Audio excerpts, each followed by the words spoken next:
అందరికీ నమస్కారం అండి. నాది ఏది నిజం అనే యూట్యూబ్ ఛానల్ అండి. దయచేసి అందరూ సబ్స్క్రైబ్ చేసుకోండి. ఇప్పుడు ఈరోజు ఏ విషయం మాట్లాడదాం అనుకుంటున్నానంటే, ఇటీవల కాలంలో మన భోగాపురం ఎయిర్‌పోర్ట్ విషయంలో మన నార్త్ ఎమ్మెల్యే విష్ణుకుమార్ రాజు గారు మీడియాతో మాట్లాడుతూ ఆహ్, దాన్ని అంత దూరం అయింది. దీన్ని లోకల్ ఇక్కడే పాత ఎయిర్‌పోర్ట్‌నే కంటిన్యూ చేయాలి. ఇవన్నీ ఏదో చెప్తున్నారు. ఇవన్నీ ఏదో అతను ఐడెంటిఫికేషన్ కోసం తప్ప ఇవన్నీ జరిగే పనులు కాదండి. ఈ విషయం 2015 ఫిబ్రవరిలోనే ఆయన మాట్లాడుండుంటే ఇంతవరకు వచ్చేది కాదండి. 2015 ఫిబ్రవరిలో ఎయిర్‌పోర్ట్ షిఫ్టింగ్ అనే ప్రపోజల్ 2015లో వచ్చింది. మరి ఆ రోజు ఎందుకు యాజిటేషన్ చేయలేదు? ఈరోజు అంతా ఎయిర్‌పోర్ట్ అంతా రెడీ అయిపోయిన తర్వాత ఇంకా ఎటువంటి ఆగడానికి కూడా ఎటువంటి ఛాన్స్ లేదు. ఆయనకి తెలీదేమో, మరి తెలిసి మాట్లాడుతున్నారో తెలియక మాట్లాడుతున్నారో తెలీదు కానీ కనీసం ఆగడానికి కూడా ఛాన్స్ లేదండి. అంతా అయిపోయింది. ఒకటే బ్యాడ్ ఏంటంటే 2 సెంట్రల్ గవర్నమెంట్ కంపెనీలే. నేవీ అనేది కూడా ఎయిర్‌పోర్ట్ ఏవియేషన్ 2 సెంట్రల్ గవర్నమెంట్‌వే. ఇప్పుడు ప్రజలందరికి అవసరమయ్యేది ఎయిర్‌పోర్ట్.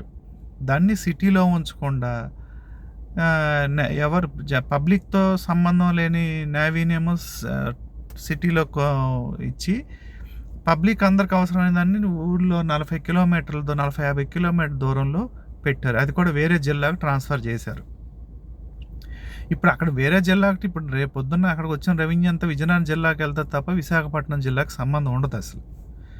ఇప్పుడు ఇక్కడ నుంచి సిటీలో ఉన్నవాడికి 300-400 రూపాయలు ఒక ఉబర్ కానీ ఓలా కానీ ట్యాక్సీలు వెళ్ళగలుగుతాడు. రేపు పొద్దున్న 2,000 ఛార్జ్ చేస్తారు. ఇవన్నీ ఆ రోజు ఆలోచించకుండా ఈరోజు ఏదో రోడ్డు ఎక్కి ఇది కంటిన్యూ చేయాలి. ఎన్ని ఇంటర్నేషనల్ ఫ్లైట్లు ఉన్నాయండి? వైజాగ్ ఒకే ఒక ఇంటర్నేషనల్ ఫ్లైట్ వారానికి 3 రోజులు రన్ అవుతుంది. అది కూడా మరి ఉంచుతారో లేదో తీసేస్తారో తెలీదు. రేపు పొద్దున్న జూలై 1 నుంచి యాక్చువల్గా 3-4 ఫ్లైట్లు తగ్గిపోతున్నాయి. కోల్కతాకి, భువనేశ్వర్కి, కర్నూలుకి, ఈవెన్ చెన్నైకి కూడా ఓన్లీ 1 ఫ్లైట్ అనంట. ఉన్నవే తగ్గించేస్తుంటే ఇంకేమో ఇంటర్నేషనల్ ఫ్లైట్ అక్కడికి ఒక ఫ్లైట్ కోసం రన్ చేసుకుంటారండి జిఎంఆర్ వాళ్ళు.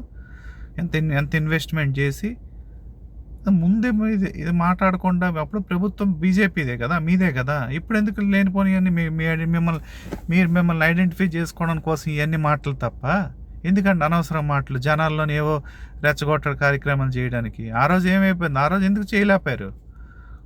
ఇక్కడ నుంచి మార్చడానికి కుదరదని ఎందుకు చేయలేపారు? నిరాహార దీక్ష చేయలేపారా? ప్రభుత్వంలో మీరే కదా ఉన్నారు. అప్పుడు 2014లో మీరే కదా ఎమ్మెల్యే, మీ నార్త్ ఎమ్మెల్యే మీరే కదా. అప్పుడు కూడా ఎందుకు చేయలేపారు? ఇప్పుడు ఏదో ఊరికినేదో వచ్చి నలుగురిలో ఐడెంటిఫికేషన్ కోసం ఇవన్నీ చేయడం కరెక్ట్ కాదండి. అన్నీ జరగాల్సినవన్నీ జరిగిపోయి ఇంకేమీ లేదు. మనం భరించడం తప్ప ఇంకొక ఆల్టర్నేట్ లేదు. అంతే. ఓకేనండి. Thank you.